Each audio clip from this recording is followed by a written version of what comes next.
Drafted them and gone, and now it's time to slot these rookies into our positional rankings. Hey everybody, I'm Axton Harding here with IDP Plus, and today we're going to get into some defensive lineman rankings, specifically my top 3 tiers, so sit tight. In just a second, we're going to get into some defensive lineman rankings.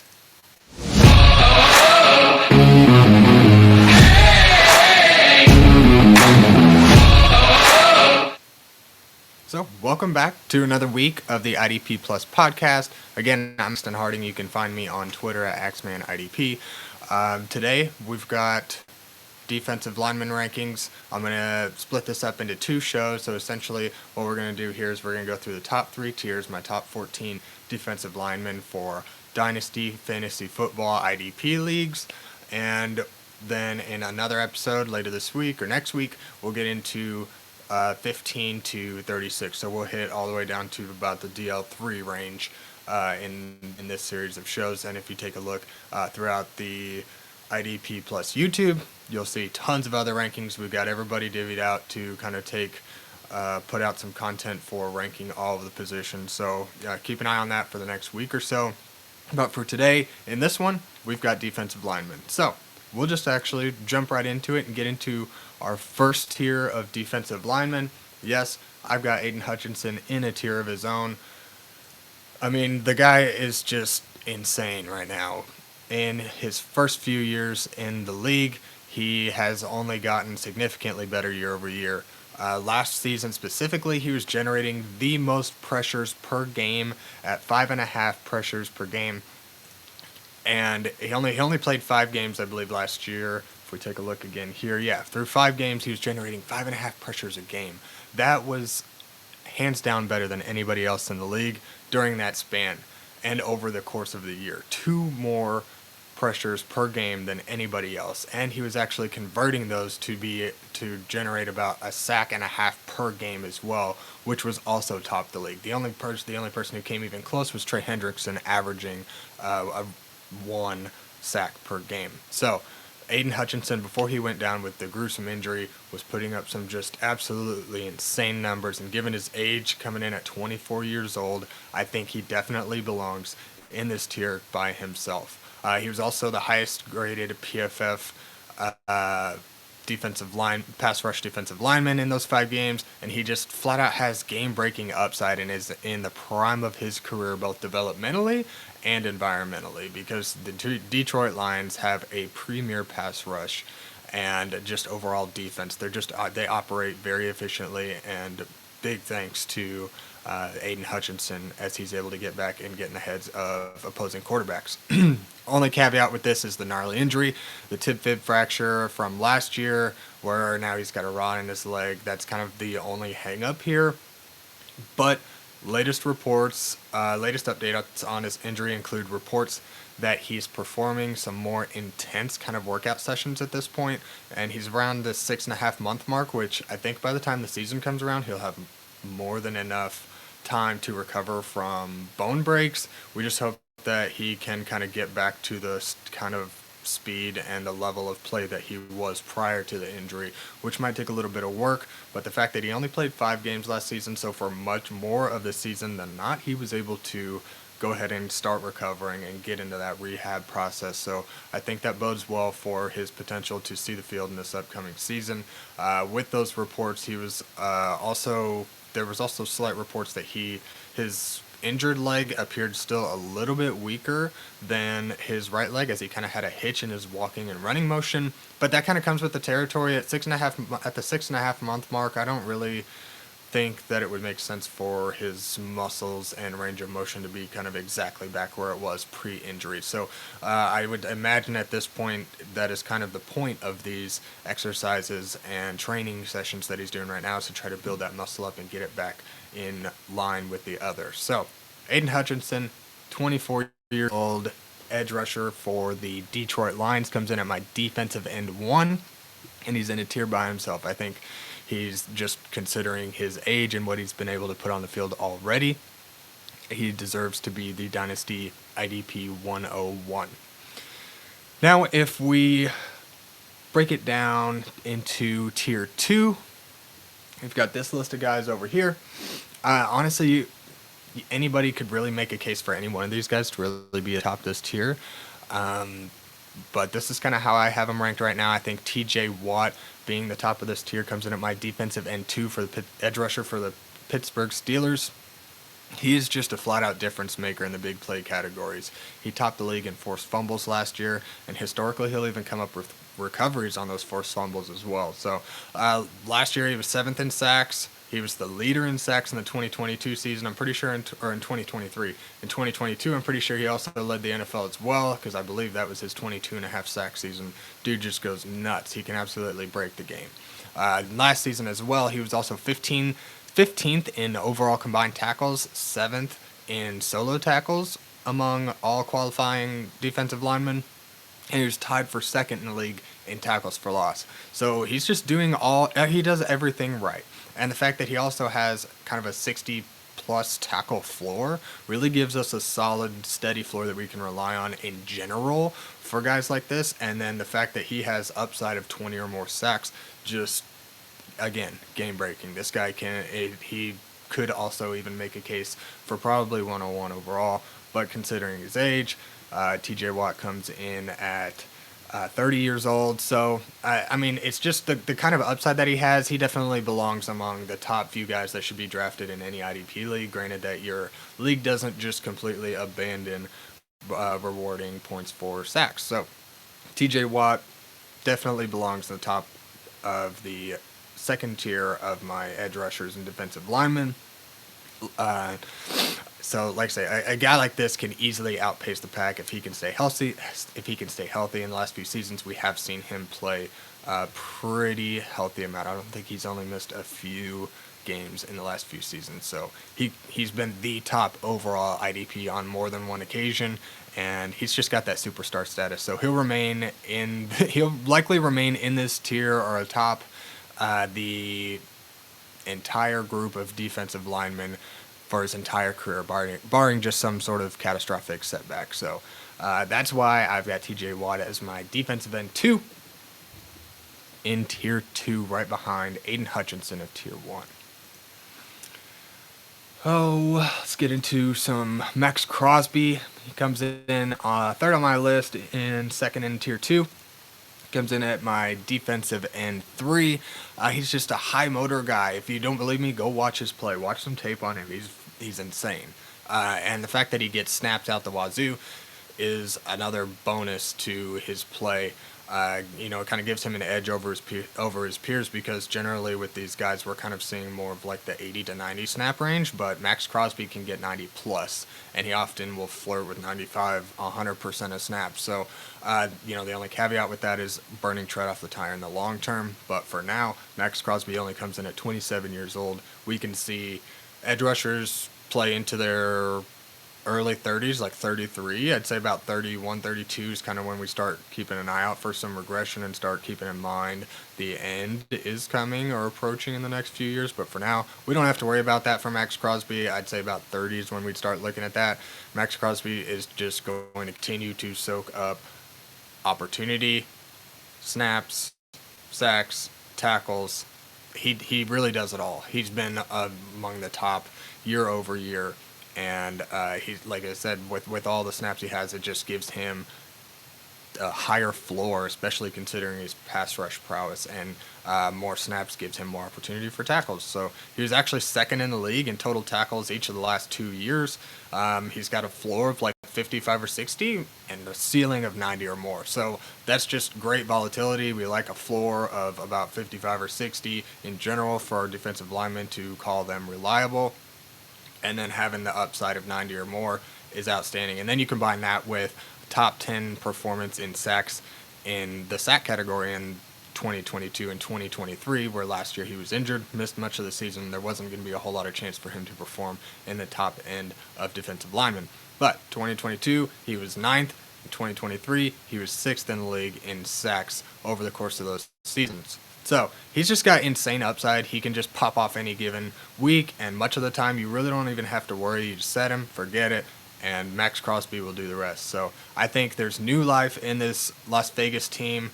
This defensive line has an opportunity to get healthy. We saw Malcolm Kuntz kind of go down last year. So should this defensive line, and Christian Wilkins, get this defensive line back up and running. We've got the offense is now competitive. They've got Ashton Genty. They've got new coaching staff. They've got a new quarterback in Geno Smith. They've got Tom Brady in the building. Things are looking up for Las Vegas, and I think this is going to be a sneaky team next year. So I think a new breath of life is good for this team, and now Maxx Crosby has some time to get healthy himself, get everybody back on track, and let's see what this season can bring. Maxx Crosby, I think, definitely belongs just a hair behind your TJ Watts. I don't think he has quite that game-breaking ability, but he's got plenty of opportunity to just remain among the top end of defensive linemen, much like he has year over year. So there's my case for Maxx Crosby as defensive end 3.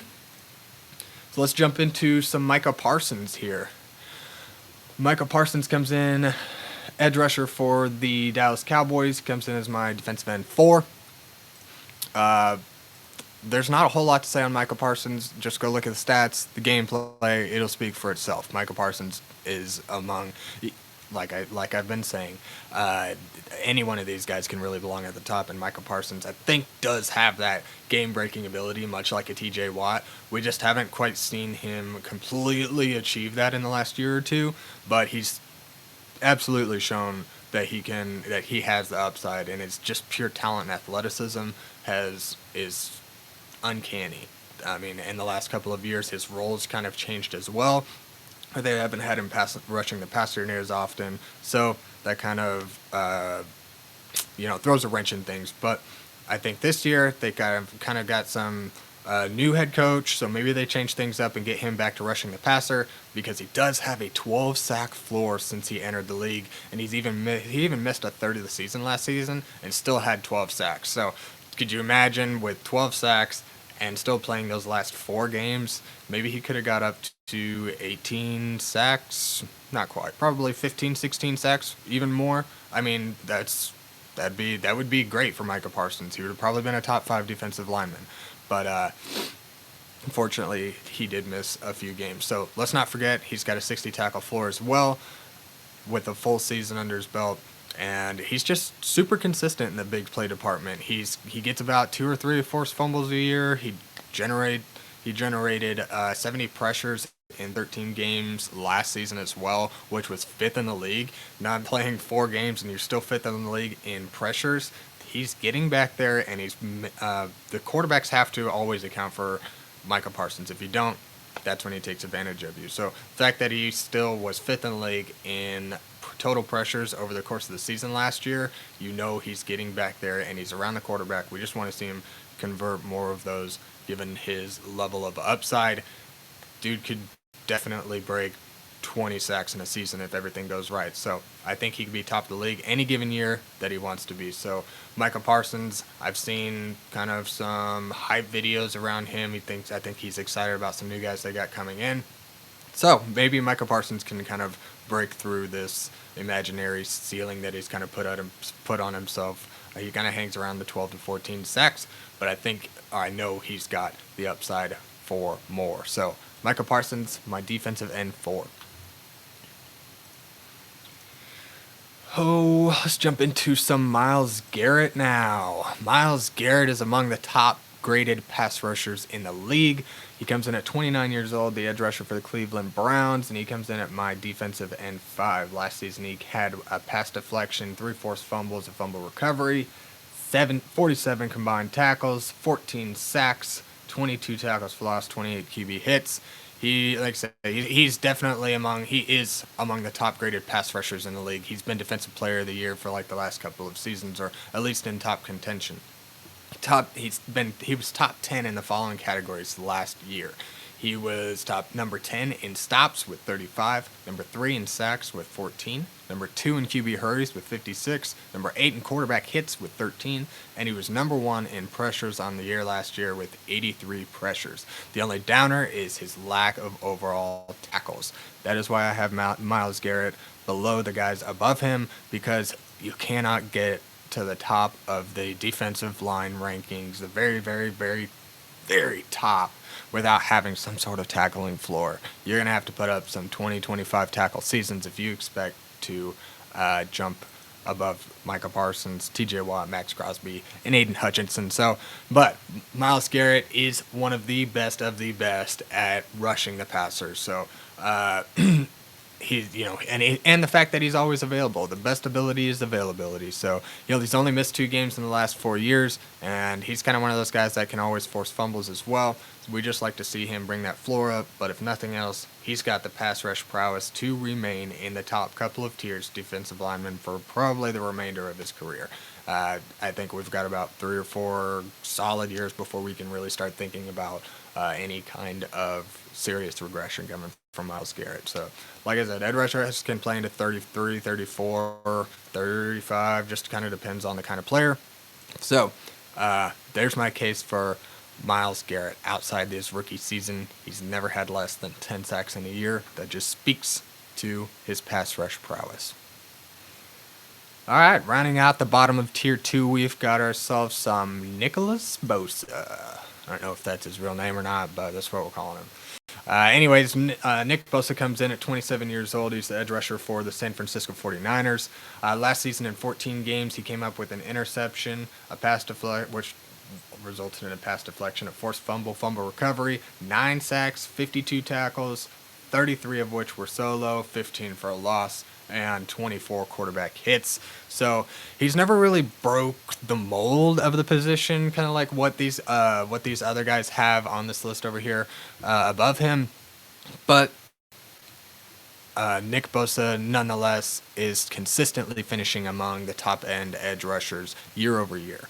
He misses time here and there, so I guess there's a little bit of a downside for him. But again, I think it's justified by his placement in the top 2 tiers. He had a down year in 2024, even with injury woes where he only got 9 sacks in 14 games, which is still a low for him since his rookie season, but he's generating pressure. That's what we like to see. If they're not getting sacks, but they're generating pressure, that is a big thing. So even with a partial year, he was 5th in quarterback hits, 6th in pressures, and he had 69 pressures last year. So he's definitely getting back to the quarterback. He's just not quite converting them in a way that would be beneficial for us in IDP and Fantasy Football Leagues. So, but the opportunity is there. Those are kind of hidden metrics that you can kind of take a look at and say, okay, this guy's among the top end in generating pressure, but he's not really among the top in sacks. Nick Bosa usually is in the top 20 or so in sacks for defensive linemen, but that's kind of what I'm saying is I'm speaking to what pressures mean for your IDP players. So we just really need him to break back into that kind of 15 to 20 sack range again, kind of like 2022 and 2023. So pressures, again, tell me that the opportunity is there. He just needs to convert more of those to actual box score production that we can count on for IDP leagues. So, but I have him at the top of this tier just mainly due to the lack of situational improvement over last season, and he was having an off year, and they didn't really do a whole lot to help him out personnel-wise. Maybe they just get healthy and get back to kind of their previous mold where they were all kind of firing on all cylinders. So I think injuries really did hurt this team last year, and getting everybody healthy and getting the Shanahan defense up and running again, I think could be beneficial. So, but for now, Nick Bosa is going to remain at the bottom of this tier. So, and I'll go ahead and add in that his floor of tackling will also keep him here because he's another one of those guys that can have, as you can see here, a 50 to 60 tackle floor in a season. And again, that's really what we love to see for our edge rushers. Something we can rely on, a good floor, if not in the sacks, definitely in tackles. So there's my case for Nick Bosa. So before we get into tier 3, I just want to throw a little bit of information out there for you guys. We've recently partnered with FastDraft. It's a quick best ball fantasy football app where you get in there, 10 teams are drafting at once, and you draft 60 players, and you're out. The draft can last like 10 minutes max, and with code +X, I can get you guys a deposit match up to $50. So you deposit $5 to $50, they'll match that up to $50. So a free $50 if you get in and you sign up and you could use code +X. Get in there. There's all offense leagues. There's a rookie tournament. There's an IDP tournament, and they pay out through hundreds of places. So get in, throw your name in the hat. get some drafts going. Use code PlusX and get a deposit match up to $50. Get a free $50 on me, and get in there and have some fun. Throw your name in the hat. If nothing else, you can submit multiple entries. Get in there, start drafting. Use code PlusX today. Start drafting faster. So now we'll jump right into my tier 3. My defensive lineman tier 3 is featured by Will Anderson right there at the top, showing serious improvement since entering the league in 2023. He had 12 sacks in year 2 last year, which is very promising. That was 7th in the league. And we often really don't see this until year 3 or later for the average, which is why I have Will Anderson kind of creeping on those top couple of tiers in my defensive lineman rankings. So we've got early signs of premier talent combined with his age really vaults him into this, I guess, what I would call hopefuls tier for our fellas who are looking to make the jump into the top couple of tiers of edge rushers, which the guys, the primo guys. So I don't think he's quite there yet, but at 23, making the top 10 in sacks is outstanding. So what's keeping him from the top couple of tiers is year-over-year production. We just want to see it on the field. He's only been in the league for a couple of years, and he's not the Aidan Hutchinson type where he's just completely broke out and changed the game, but he's showing flashes. So what we just want to see is year-over-year production, and the fact that he's more of a pure pass rusher than a tackle, the fact that he's more of a pure pass rusher and doesn't have a tackling floor is kind of what knocks him a little bit at this point. He's kind of averaging 37 to 45 tackles a year. That's not going to cut it if you want to jump in and call yourself the kind of pass rusher that can hang out with guys like Myles Garrett and Micah Parsons. So that's why I had to separate him from that tier above. Just doesn't have quite the floor of tackles. We've seen flashes. We've got potential in the 12 sacks and being a top 10 sack artist, but you're not quite performing to the level to make that tier jump for me at this point. So without a tackling floor, he needs to be generating more big plays to be able to jump a tier, or this will end up being the highest he gets ranked for me. But and also without tackles, we need more like 15 or more sacks. If you're going to be a pure pass rusher and you want to take another leap from this tier, I'm going to have to see some 15 plus sack seasons. But again, he's a guy early in his career. He's only 23 years old, and he did miss some time last year, so that's not to say maybe he couldn't have reached that 15-plus sack range. But again, right now we just want to we'll give him a little bit of time. He's still ranked pretty highly for a third-year edge rusher. So we just want to see, for a pure pass rusher, we want to see 15 to 20 tackles. We want to see quarterback hits. We want to see more pressures. We want to see forced fumbles. And we want to see other splash play stats that we can rely on for IDP. We can't just do sacks alone and going to get it done. So, but again, potential's there, pressure's there. We just want to see him convert on more of this stuff. So nonetheless, the arrow is pointing up, and a young dude like this is showing elite flashes. So I think there's potential there. I think 2025 could bring some good things for Will Anderson. And he has an outstanding supporting cast, so we just hope there's enough pie to go around for everybody, which is a factor that may be keeping him from reaching that next tier if he can't outproduce Daniele Hunter at 30 years old. Enough of my case for Will Anderson. Let's get in some Brian Burns. Brian Burns is not really an overly flashy guy and probably will never make it out of this tier, but what do we have in Burns? Well, we have availability. Availability is the best ability. And in 6 seasons, he's only missed like 3 or 4 games. We also have a solid tackling floor of like 50 tackle floor and a ceiling of 70 or more tackles. So last year he set a high in career tackles in his first season with New York. He had 71 tackles last season in his age 26 season in 17 games with 8 pass deflections, 2 forced fumbles, 8.5 sacks, and 17 tackles for loss, 18 quarterback hits. His 71 tackles was good enough for second among DLs, and the 18 tackles for loss helps a lot because he was top 6 in that category as well. So this is great because he needs it, because he's not a pure pass rusher like much of these other guys. So he doesn't really ever get crazy sack numbers, but he's always on the top end of finishers due to the extras, the box. He's a stat sheet stuffer. So he's not necessarily getting top end sack numbers, but he's getting a respectable amount, and he's adding with all of these other categories as well, and especially the tackling floor, having that 71 tackle floor in his first year in New York. So I think and being top 20 in quarterback hits and pressures really tells me that he's back there. Again, we just want to see him convert some more of those sacks. So he's got sack opportunity. The opportunity is there for him to convert some of these sacks, considering the hits and the pressures. He's back there. He's making a presence in the backfield. So maybe a second season with New York and this elite defensive line, he can break that sack ceiling. The potential is there for 15 or more sacks. We just need him to convert them. And if he could, maybe he can jump to the top of this tier. Or I don't think it would be enough to jump a tier, but I think he does have room to improve as well. Anyways, there's my case for some Brian Burns. Let's move on into Danielle Hunter, my defensive end 9 edge rusher for the Houston Texans. Coming in at 30 years old, he played 17 games last year, came away with 3 pass deflections, 1 forced fumble, 12 sacks, 46 combined tackles, 31 of which were solos, 17 for a loss, and 23 quarterback hits. Danielle Hunter lives in the 10 to 15 sack range and about 60 to 80 tackle range, so that is more than a solid floor for us in IDP. Something we can rely on, set him and forget him. Danielle Hunter will get it done. So historically, he's put up reliable numbers.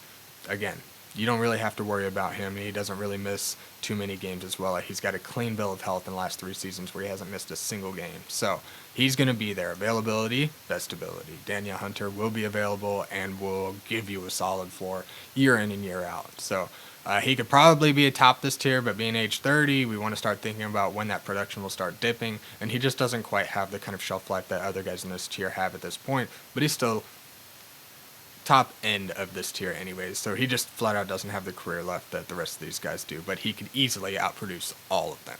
So that's my case for Danielle Hunter. And again, he's just a good old reliable ham and cheese sandwich. He's always going to be there. He's not going to break the mold at anything, but he's really good at his job, and he's going to get it done for you week in and week out. Well, let's talk about some Jared Verse. How many of you guys like some Jared Verse? In his sophomore season this year, he didn't really have a crazy rookie season, but there are definite signs of an elite IDP here. The big plays didn't happen for him like we'd hoped yet, but that's okay. Here's what he did do. He collected 66 tackles, 41 of which were solo, which was 5th in the league. 16 of those were assists, 4th in the league. He generated 56 quarterback hurries, which was 2nd in the league among defensive linemen, 15 quarterback hits, which was 5th, and 77 pressures, which was 4th. That is insane for a rookie edge rusher.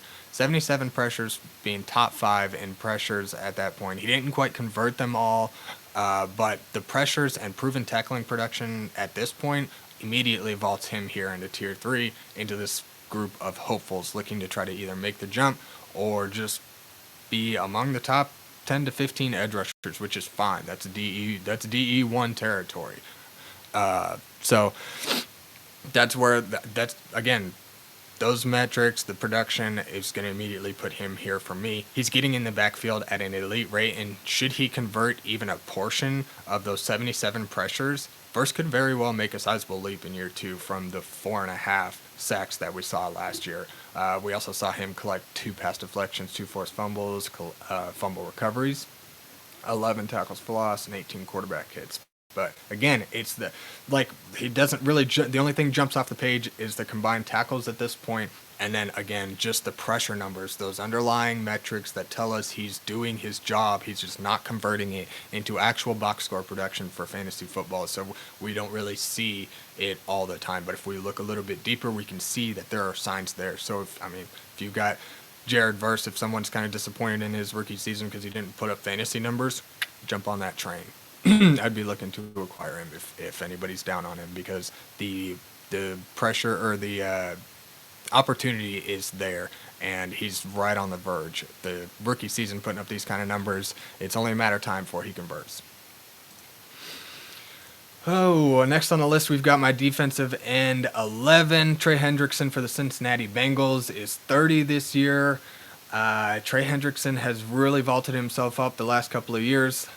In 2024, he had collected 6 pass deflections, 2 forced fumbles, 17.5 sacks, 46 combined tackles, 33 of which were solo, 19 for a loss, and 36 quarterback hits. Oh, man. Trey Hendrickson has just had a heck of a last couple years.